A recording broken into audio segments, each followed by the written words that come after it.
Depuis des siècles, historiens, archéologues ou chasseurs de trésors tentent de retrouver les reliques les plus sacrées de la Bible. Le Saint-Suaire qui aurait recouvert le visage de Jésus après sa mort, la croix sur laquelle il aurait été crucifié, la couronne d'épines qu'il aurait portée, ou la coupe dans laquelle il aurait bu lors de son dernier repas. Mais parmi les objets qui ont passionné le monde et déclenché les controverses les plus folles, il en est un encore plus ancien, l'Arche d'Alliance. Ce coffre en bois orné d'or est sans doute l'un des plus grands mystères de l'histoire de l'humanité.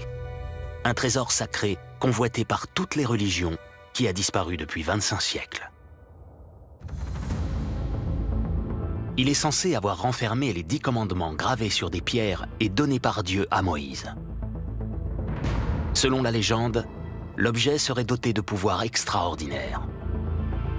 Quand on parle de l'Arche d'Alliance, la première chose qui nous vient à l'esprit, c'est Indiana Jones, le film réalisé en 1981, où Indiana Jones part à la recherche de ce fameux objet absolument mythique. Et évidemment, il est en concurrence avec les nazis, qui veulent s'en emparer pour ses pouvoirs extrêmement étranges, capables de donner la vie ou la mort. Donc tout ça est très mystérieux, mais contribue un peu à notre fantasmagorie du XXe siècle.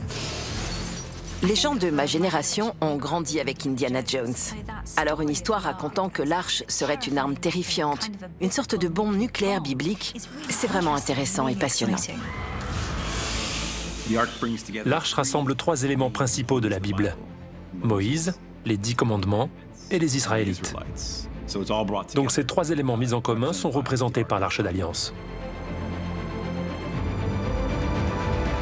L'Arche d'Alliance est un artefact emblématique. Les explorateurs et les archéologues ont passé des siècles à la chercher, dans le monde entier, mais ils ne l'ont jamais trouvée. Comment l'un des objets les plus précieux de l'histoire de l'humanité a pu disparaître sans laisser de traces? A-t-il vraiment existé? Et si oui, où se trouve-t-il actuellement?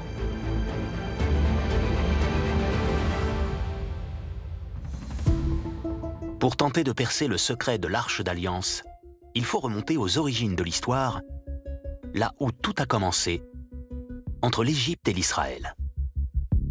C'est là que sont censés s'être déroulés les événements relatés dans l'Ancien Testament, où est mentionnée pour la première fois l'existence de l'Arche d'Alliance. Ce qu'on appelle l'Ancien Testament, c'est la première partie de la Bible, c'est celle qui parle de la période avant la vie du Christ. Le Nouveau Testament, c'est la période qui raconte tout ce qui s'est passé pendant la vie du Christ. Le nom Ancien Testament, lui, est utilisé par les chrétiens. Les Juifs préfèrent parler de Bible hébraïque pour désigner l'Ancien Testament. L'Ancien Testament est constitué de 24 livres, dont certains ont des noms qui nous évoquent à tous quelque chose, comme le livre de l'Exode, le livre de la Genèse ou le livre des Rois, par exemple. Il se compose d'une série d'histoires qui ressemblent à des mythes, à des récits. Certains ont peut-être même des inspirations purement historiques.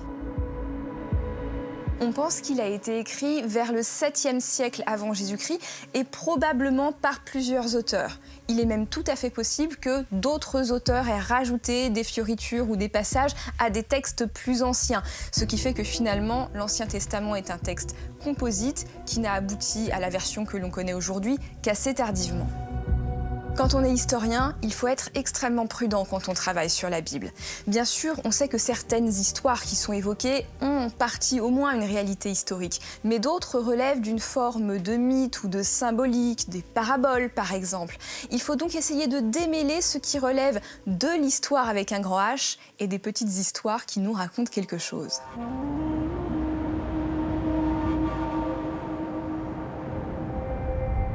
C'est dans le livre de l'Exode, le 2e livre de l'Ancien Testament, qu'est mentionné pour la première fois l'existence de l'Arche d'Alliance.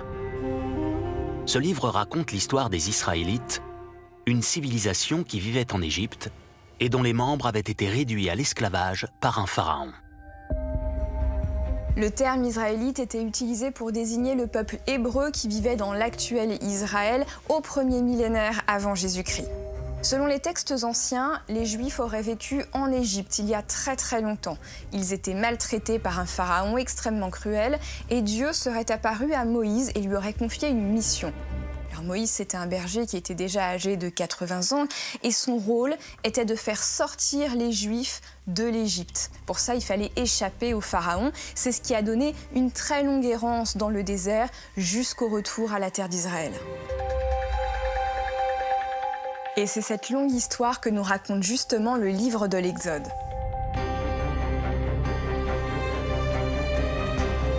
Moïse deviendra le premier prophète du judaïsme et l'un des personnages les plus importants de la Bible.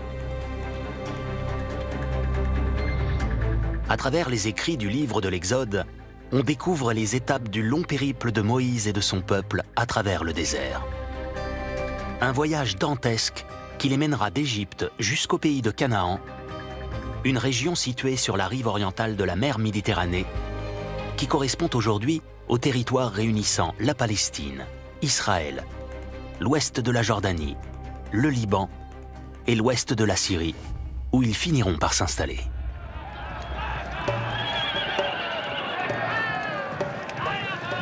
Certains événements vécus par les Israélites au cours de leur voyage font aujourd'hui partie des mythes les plus connus de l'histoire des religions. Comme lorsque Dieu, que l'on nomme Yahvé dans l'Ancien Testament, va ouvrir la mer Rouge en deux pour leur offrir un passage alors que les armées du Pharaon sont lancées à leur poursuite. Moïse a fait sortir les Hébreux de l'esclavage. Ils ont fui l'Égypte et ont passé beaucoup de temps dans le désert à essayer de trouver un endroit où ils seraient en sécurité. Ils finissent par s'arrêter sur les contreforts du mont Sinaï. Moïse gravit cette montagne où il passe 40 jours et 40 nuits à communier avec Dieu.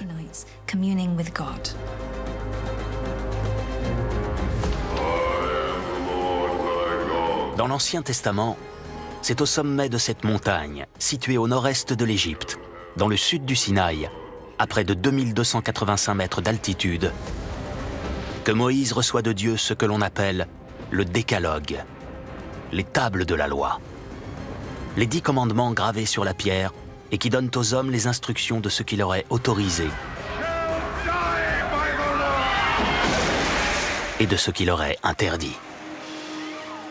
Parmi elles, on retrouve des règles communes à toutes les religions et qui ont traversé le temps. Tu ne commettras pas de meurtre, tu ne commettras pas de vol, tu ne porteras pas de faux témoignages, tu ne convoiteras pas la maison de ton prochain, tu ne convoiteras pas la femme de ton prochain.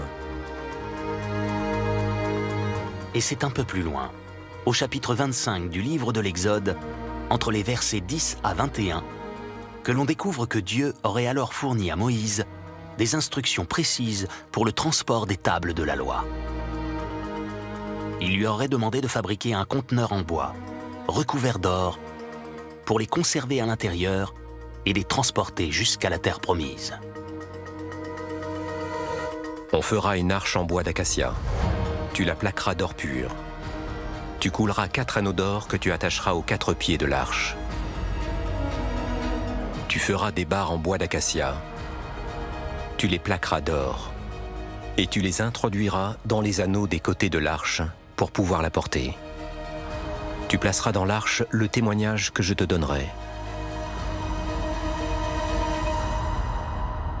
Ainsi est donc née l'Arche d'Alliance.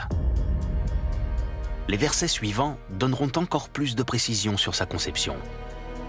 Le couvercle baptisé propitiatoire sera surmonté de 2 chérubins en or, des figures d'anges qui déploieront leurs ailes vers le haut. L'arche est fabriquée en bois d'acacia, car à cette époque, dans la mythologie, cet arbre symbolise l'arbre de la vie. Elle peut être transportée car les Hébreux sont des nomades. L'arche est assez petite et on la mesure en coudées. Une coudée représente la distance entre l'extrémité de vos doigts et votre coude, soit environ 45 à 50 cm. L'arche mesure un peu moins d'1,5 mètre de long sur environ 75 cm de haut et de large.